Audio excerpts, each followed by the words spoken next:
தாமரையின் காதல் அத்தியாயம் 38. சொன்னேனே, கேட்டீர்களா என்றார் பெரிய பெத்து. எத்தனை பதற்றம் அவர் தோற்றத்தில்! மீசை நுனிகளை சுண்டக்கூட மறந்துவிட்டன அவரது விரல்கள். என்ன நீங்கள் சொன்னீர்கள்? என்ன நான் கேட்காமல் போய்விட்டேன்? எதிரிகளை விரட்ட வேண்டிய ரகுநாதர் நிதானத்தை விரட்டி கொண்டிருந்தார். ராஜதூதனை அவமதிக்க வேண்டாம் என்று நான் எச்சரிக்கவில்லையா? சண்டைக்கு அலைகிறவன் அந்த செஞ்சிக்காரன். தூதனுக்கு 1000 உபச்சாரங்கள் செய்திருந்தோம், ஆனாலும் இதையேதான் செய்திருப்பான் என்றார் ரகுநாதர் எரிச்சலுடன். நீங்கள் எனக்கு செய்யக்கூடிய உதவி ஒன்றே ஒன்றுதான். என்ன? ராஜாங்கத்தை நடத்தி செல்லும் விஷயத்தில் தாங்கள் தலையிடாமல் ஒதுங்கி இருப்பதுதான். ரகுநாதரின் முகத்தில் எள்ளும் கொள்ளும் வெடித்து கொண்டிருந்தன. நாட்டுக்கு நெருக்கடி ஏற்படும் போது மிக பெரிய மூளைகள் ஒன்று சேர்ந்து செயலாற்றும். ஒதுங்கி இருக்கலாம், தாங்கள் கவலைப்படாமல் என்றார். இரத்த காடாய் சிவந்து விட்டது பெரிய பெத்துவின் முகம். அரசியின் தந்தை என்ற முறையில் எனக்கும் சில உரிமைகள் உண்டு என்று நினைத்தேன் என்றதோடு நிறுத்தி கொண்டு வெளியேறினார். ரகுநாதரோ பல்லை கடித்தார். வெகு தொலைவில் பீரங்கி முழங்கும் ஓசை செவியில் மோதியது. எங்கோ ஒரு வீடு தீப்பற்றி எரிந்தது. அதன் புகை வளையங்கள் வானத்தில் வட்டமிடுவதை கண்டார். அரண்மனைக்கு வெளியே ஓடும் குதிரைகளின் புழுதியும் ஓலமிடும் மக்களின் கூக்குரலும் கலந்தன. யாரடா அங்கே? கை தட்டினார். ஒரு சேவகன் எட்டி பார்த்தான். குதிரைப்படை தலைவர் எங்கே? யானைப்படை தலைவர் எங்கே போனார்? உருமினார் ரகுநாதர். சேவகன் விவகாரமாகவே பதிலளித்தான். ஒருவர் மதுவின் போதையிலும் மற்றவர் தாசியின் மடியிலும் கிடக்கிறார் பிரபு. கஜானா அதிகாரி இன்று காலை அவசரமாக எங்கோ போய்க் கொண்டிருந்தார். பிறகு கண்ணில் படவே இல்லை. காலாட்படை தலைவரை வெகு நாட்களாகவே காணோம். சீச்சி, என் முன் நிற்காதே! உள்ளங்கையில் குத்தி கொண்டு வெடித்தார் ரகுநாதர். துரோகிகள், அரண்மனை உப்பை தின்றும் நன்றி கெட்ட நாய்கள். மன்னிக்க வேண்டும் பிரபு, குறுக்கிட்டான் சேவகன். இவர்களெல்லாம் அரண்மனையின் உப்பை தின்றவர்கள் அல்ல. சமீபத்தில் தங்களால் நியமிக்கப்பட்ட சென்னை பட்டணத்தார்கள். பழைய தளபதிகள் சிறையில் இருக்கிறார்கள். தாங்கள் உத்தரவிட்டால்... ஓ, அவர்களை விடுவிக்க சொல்லி எனக்கு நீ யோசனை சொல்கிறாயா? போடா நாயே! கையை ஓங்கினார் ரகுநாதர். கடுகி மறைந்து போனான் சேவகன். சாளரத்தின் வழியே வெளியே பார்த்தார் சென்னம்மாவின் தந்தை. தீக்கங்குகள் இங்கும் அங்கும் பறப்பதை காண முடிந்தது. அவர் உதடுகள் மடிந்து பெரிந்தன.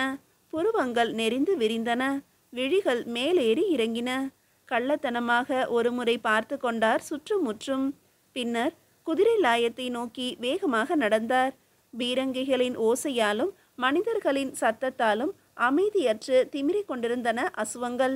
அவருடைய சொந்த குதிரையான நித்திய கல்யாணி ஆர்வத்துடன் முகத்தை தூக்கிற்று. கனைத்து வரவேற்றது எஜமானரை. அதை தட்டி கொடுத்தார் ரகுநாதர். மீண்டும் லாயத்துக்கு வெளியே வந்து பார்த்து கொண்டார். இகழ்ச்சி நகை அரும்பியது அவர் இதழில். லாயத்தின் காவல்காரன் கூட அல்லவா எங்கோ ஓடி ஒளிந்து விட்டான். நித்திய கல்யாணிக்கு சேனமிட்டார். கடிவாளத்தை பிடித்து கொண்டார். கொள் மூட்டைகளும் புல்கட்டுகளும் அடுக்கியிருந்த சரிவை தரதரவென்று தள்ளிவிட்டார். பூட்டியிருந்த ஒரு கதவு தெரிந்தது. இடுப்பில் இருந்த சாவி கொத்தை எடுத்து பரபரப்புடன் திறந்தார். குதிரையும் ஆளும் நுழையக்கூடிய அளவுக்கு வழி புலப்பட்டது. நுழையும் முன்பு ரகுநாதர் திரும்பி நோக்கினார் ஒரு முறை. பீரங்கி முழக்கம் கேட்டது. விசுவாசமுள்ள தளபதிகளும் 2 பேர் இருக்கிறார்கள். தாக்கு பிடிப்பார்கள் நான் திரும்பும் வரையில் என்று தனக்குத்தானே சொல்லிக்கொண்டார். விஷத்தை இழந்துவிட்ட பாம்பு எப்படி காட்சி தரும்? பல் பிடுங்கப்பட்ட முதலை, நகம் பறிக்கப்பட்ட வேங்கை, இவைகளெல்லாம் எப்படி தோற்றமளிக்கும்?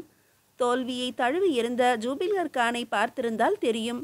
வேப்பேரி கிராமத்தின் அருகே கூடாரமிட்டிருந்தான் அவுரங்கசீப் சக்கரவர்த்தியின் தளபதி. குறுந்தாடி இருந்தது, ஆனால் கம்பீரத்தை காணோம். செவ்விழிகள் இருந்தன, செருக்கை காணோம்.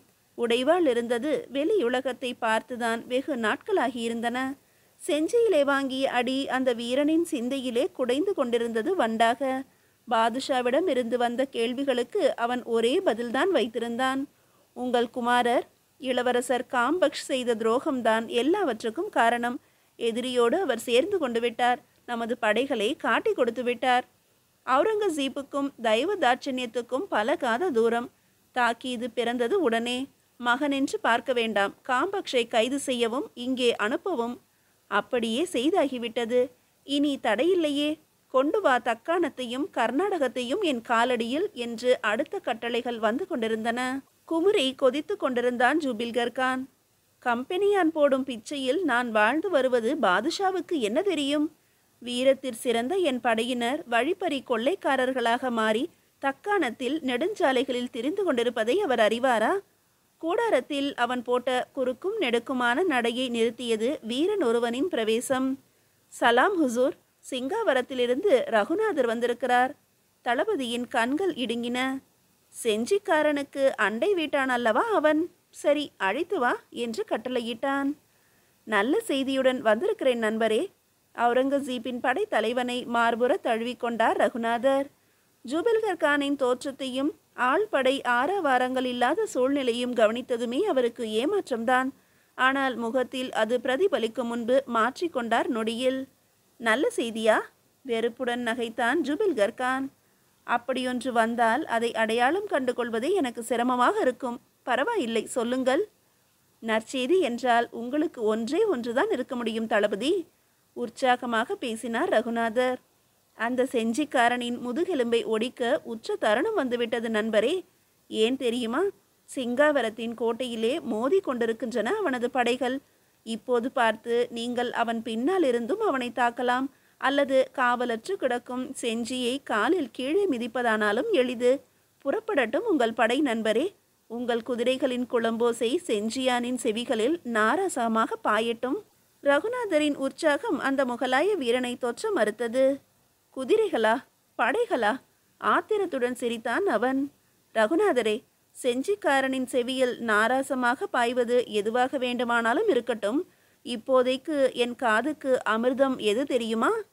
எது? பவுன் நாணயங்களின் கலகல போசை. மோகராக்கள், தங்க மோகராக்கள். எங்கெங்கோ சிதறி இருக்கின்றனர் என் வீரர்கள். அவர்கள் உடம்பையும் ஆன்மாவையும் குதிரையையும் வாளையும் என் முன்னே கைகட்டி நிற்குமாறு செய்யக்கூடிய பளபளக்கும் பவுன் நாணயங்களுக்குத்தான் உண்டு. இருக்கிறதா அவை உங்களிடம்? ஹோ, இவ்வளவுதானா? வானை நோக்கி கைகளை அகல விரித்தார் ரகுநாதர். ஒப்பற்ற பாதுஷா அவுரங்கசீபின் இணையற்ற தளபதியை கேட்கும்போது கொடுக்கவா மறுக்கும் இந்த ரகுநாதனின் கைகள்? இப்படி ஒரு தேவை ஏற்படும் என்று எப்போதோ அறிந்திருந்தேனே நண்பரே. உங்கள் வீரர்களுக்கு செய்தி அனுப்புங்கள். குதிரைகளுக்கு சேணம் மாட்டி தயாராக நிறுத்துங்கள். சென்னை பட்டணம் சென்று திரும்பும் அவகாசம்தான் எனக்கு வேண்டும், அதற்கு மேல் இல்லை. அப்படியா? மெத்த மகிழ்ச்சி ரகுநாதரே, மெத்த மகிழ்ச்சி. சொற்களில் இருந்த நம்பிக்கை ஜூபில்கர் கானின் சிவந்த முகத்தில் எதிரொலிக்கவில்லை. ரகுநாதரின் குதிரை கிளப்பிய செம்புழுதி அந்த தளபதியின் முகத்தில் படிந்தது. கரடு முரடான கையினால் அதை வழித்து துடைத்தான். தூ என்று காரி துப்பினான். ஆத்திரம் மொத்தத்தையும் அடித்து துரத்துகிற மாதிரி. இவன் மட்டும் வார்த்தையை காப்பாற்றினால் என்று யோசிக்க தொடங்கினான். பெரிய பெத்துவின் மாளிகை காவலர்கள் வணங்கி வழிவிட்டனர். அவர்களுக்கு தெரியாதா ரகுநாதரை? தோட்ட மாளிகையில் நெடுங்காலம் தங்கியிருந்த விருந்தாளியை தெரியாதா என்ன? குற்றேவலுக்காக தொடர்ந்து வந்த வேலையாட்களை தடுத்து நிறுத்தினார் ரகுநாதர். முன்பு தங்கியிருந்த மாளிகையை அடைந்தார். மீண்டும் ஒரு முறை பார்த்து கொண்டார். பால் கிணற்றை நோக்கி நடந்தவர் அடையாளமிடப்பட்ட பாறைகளை கண்டார். கையால் தள்ள முயன்ற போது பின்னால் நிழலாடியது. திடுக்கிட்டு திரும்பினார். சீற்றம் சொற்களாக வெடித்தது. நீங்களா என்றார். ஏன்? என் மாளிகையில் என்னையன்றி வேறு யாரை எதிர்பார்க்கிறீர்கள்? மீசையில் விரலும் பேச்சில் கேலியுமாக சிரித்தார் பெரிய பெத்து. அரசியை தனியாக விட்டுவிட்டா வந்தீர்கள்? ரகுநாதரின் குரலில் திகில். அரசி? நல்ல வேடிக்கை நண்பரே. அமைதி காலத்தில் ஒரு சாதாரண சென்னை வியாபாரியின் மகளாக இருந்தவளை ஆபத்து காலத்தில் அரசியாக்கி விட்டீர்களே. விளையாடாதீர்கள் தயவு செய்து. சிங்காவரம் மக்களை இந்த சமயத்தில் நாம் கைவிட்டோமானால் எந்த சமயத்திலும் நம்மை ஏற்க மாட்டார்கள். தங்களிடம் ஒரு சிறப்பு. நெருக்கடி வேளையில் எப்போதுமே நன்றாக பேசுகிறீர்கள். ஏளனமாக பாராட்டினார் பெரிய பெத்து. தங்களுக்கு அந்த கவலை வேண்டாம் தோழரே. என் மகள் நம் இருவரை காட்டிலும் புத்திசாலி, தைரியசாலி என்று கூட சொல்வேன். தானே கலந்து ஆலோசனை செய்தால் சில படைத்தலைவர்களை, எதிரிகளை முறியடிப்பதற்கான ஏற்பாடுகளை தானே ஏற்றுக்கொண்டிருக்கிறாள். அரண்மனையில் பத்திரமான இடத்தில் அவளை இருத்திவிட்டு வந்திருக்கிறேன். ஆகவே தாங்கள் என்னை பின்தொடர்ந்து வந்தீர்களாக்கும் என்றார் ரகுநாதர். ஆம், நிழல் கூட அப்படி வந்திருக்காது. காரணம் வெறும் குறுகுறுப்புத்தான் என்றார் பெரிய பெத்து. மிக பெரிய மூளைகள் ஒன்று சேர்ந்து யோசிக்கப் போவதாக சொன்னீர்களே, அந்த காட்சியை பார்க்க ஆசைப்பட்டேன்.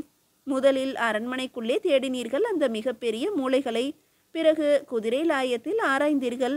அடுத்து ஜூபில்கர் கானின் கூடாரத்தில் எட்டி பார்த்தீர்கள்.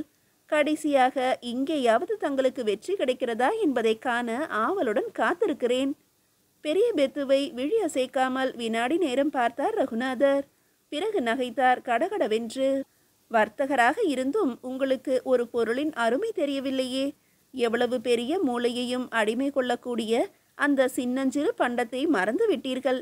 மஞ்சள் நிறத்தில் பளபளக்கும், உலகத்திலேயே இனிமையான நாதம் எழுப்பும் வட்ட வடிவம். புரியவில்லையா இன்னும்? இதோ பாருங்கள். பாறைகளை அகற்றினார் ரகுநாதர். பெரிய பெரிய மரக்குடங்கள் இருந்தன அங்கே. அவற்றின் வாயை கட்டி இருந்த துணியை அகற்றினார். அள்ளி எடுத்து காட்டுகிறேன், பிறகாவது தெரிகிறதா பாருங்கள் என்றார். கையை குடத்தினுள் நுழைத்தவர் திடுக்கிட்டார். வெறும் காற்றினுள் அல்லவா கரம் புகுகிறது. கெட்டியாக குவியலாக சலசலவென்று எதுவும் தட்டுப்படவில்லையே. கவிழ்த்தார் குடங்களை. தூசிதான் வெளிப்பட்டு நாசியை அடித்தது. முகம் ஏன் அப்படி வெளிரி போயிற்று? எதையும் நம்ப இயலாதவராக கனவில் நடப்பவர் போல திரும்பி நோக்கினார் ரகுநாதர். அப்போதுதான் கவனித்தார். காவலுக்காக அவர் வைத்திருந்த நாகங்கள் அடிபட்டு செத்து கிடந்தன மூளைக்கு ஒன்றாக. மிக பெரிய மூளைகள் இங்கேயாவது? கேலியை ஆரம்பித்த பெரிய பெத்து கூட்டாளியின் முகத்தை கண்டு பதறி போனார். பவுன் நாணயங்கள், ஆயிரக்கணக்கான மோகராக்கள், கம்பெனியானின் முத்திரை அடித்த அசல் பவுன்கள். இந்த பக்கத்திலே அவைதான் செலவாணியாகும் என்று எத்தனை பாடுபட்டு சேர்த்து வைத்திருந்தேன். போனால் போகட்டும், பவுன் காசை வீசினால் பெறலாம் என்று தாங்கள் எண்ணியிருந்த ஆட்களையும் தளவாடங்களையும் வெறும் கையை வீசியே பெற முடியுமா? அதை பாருங்கள் தோழரே. செத்து கிடந்த பாம்புகளை காலால் ஒதுக்கி தள்ளிவிட்டு எழுந்தார் ரகுநாதர். உதவி பெறும் வழி இனி ஒன்றே ஒன்றுதான் இருக்கிறது என்றார் பெரிய பெத்து. அவர் பார்வை செல்லும் திசையை ரகுநாதர் கண்டார். கடற்கரையோரத்தில் நீலவானம் பின்னணி அமைக்க நெடிதோங்கி நிற்கும் கோட்டை சுவர்கள் தெரிந்தன. கம்பெனியானிடமா? பெருமூச்செறிந்தார் ரகுநாதர். ஏன், நம் இருவர் மடியிலும் கனம் கிடையாதே. அவனிடம் உதவி கோர தடை என்ன? ஒன்றுமில்லை ஒன்றுமில்லை என்று புறப்பட்டார் ரகுநாதர். ஆனால் செயின்ட் ஜார்ஜ் கோட்டையிலே அவர்களுக்காக காத்திருந்தது ஏமாற்றம். ஏமாற்றம் மட்டுமல்ல, அதிர்ச்சி. அதிர்ச்சி மாத்திரமல்ல, அச்சம். கவர்னர் ஏல் துறையை பேட்டி காணுவதே முதலில் சுலபமாக இருக்கவில்லை அவர்களுக்கு. சீமையிலிருந்து கம்பெனி டைரக்டர்கள் வந்திருக்கிறார்கள். அவர்களுடன் நடன விருந்து நடைபெறுகிறது என்று கூறி பல மணி நேரம் காக்க போட்டார்கள். வேட்டை உடை அணிந்து தற்செயலாக வெளிவந்தார் கவர்னர். ஓ, பெரிய பெத்துவும் ரகுநாதருமா என்று அவர் கேட்ட தோரணையிலேயே ஏன் அத்தனை ஏளனம்? சுருங்க சொன்னார் பெரிய பெத்து. தலையசைத்து கொண்டிருந்தார் மற்றவர். கவர்னர் பெருமான் கேட்டார் கடைசியில், ஏன் ரகுநாதரே, பெரிய பெத்துவின் மாளிகையில் பதுக்கி வைத்திருந்த பவுனெல்லாம் என்னவாயிற்று? கள்ள நாணயங்களை கம்பெனி தலையில் கட்டி அசல் நாணயங்களை சேகரித்து வைத்திருந்தீர்களே, கரையான் அரித்து விட்டதா அல்லது வெள்ளம் அடித்து போயிற்றா? ரகுநாதர் சிரம் தாழ்ந்தார். பெரிய பெத்துவின் கண்களிலோ கனல். கம்பெனி விசுவாசியான அவரது இல்லத்துக்குள் ஒரு அடுத்து கெடுப்பவனா? ஏல் துரையே தொடர்ந்தார். அந்த காஞ்சிபுரம் இளைஞன் சொன்னபோது நான் நம்பவில்லை. ஆனால் போய் தேடி பார்த்தோம், எடுத்து வந்தோம், உரைத்து பார்த்தோம். 100க்கு 100 சுத்தமான நாணயங்கள். நீங்கள் 2 பேரும் ஊரில் இல்லாததால் தெரிவிக்க முடியவில்லை. தேடினீர்களோ பாவம். பழைய கதைகளை துரை அவர்கள் தயவு செய்து மறக்க வேண்டும். பெரிய பெத்துவுக்கு வேறு வழியில்லை மன்றாடுவதை தவிர. செஞ்சிக்காரனுக்கு எதிராக கம்பெனி உதவி மட்டும் கிடைத்தால் எதிர்கேள்வியுடன் நிறுத்தினார் ஏல் துரை. வருந்துகிறேன் பெரிய பெத்து. கம்பெனியின் கொள்கை தெரியாதவர்கள்தான் இப்படி கேட்பார்கள். முகலாய சக்கரவர்த்தி, மராட்டிய மன்னர் ஆகியோரை வெளிப்படையாக நாங்கள் பகைத்து கொள்ள மாட்டோம். வெளிப்படையாக வேண்டாம், ஆனால் ரகசியமாக. அது புன்னகை பூத்தது ஏல் துரையின் முகத்தில். ஈடாக என்ன கிடைக்கிறது என்பதை பொறுத்திருக்கிறது. இப்படி வாருங்கள். அறைக்குள் அழைத்து சென்றார் கம்பெனி கவர்னர். பிரம்மாண்டமான மர சட்டமிடப்பட்டு மாட்டியிருந்த வரைபடம் ஒன்றை காட்டினார். செஞ்சிக்காரனுக்கு முன்பு ஒரு முறை உதவி செய்தது கம்பெனி. இது அவர்கள் கொடுத்த பிரதேசத்தில் நாங்கள் கட்டிய கோட்டை, குனிமேடு கோட்டை என்றார். ரகுநாதரும் பெரிய பெத்துவும் ஒருவரையொருவர் பார்த்து கொண்டார்கள். ஒரே சமயத்தில் அவர்களிடமிருந்து விடை வந்தது, நாங்களும் தருகிறோம் என்று. அவர்கள் பேசி முடித்த அதே கணம் கோட்டைக்கு வெளியே தூள் எழுப்பி பறந்தது ஒரு குதிரை.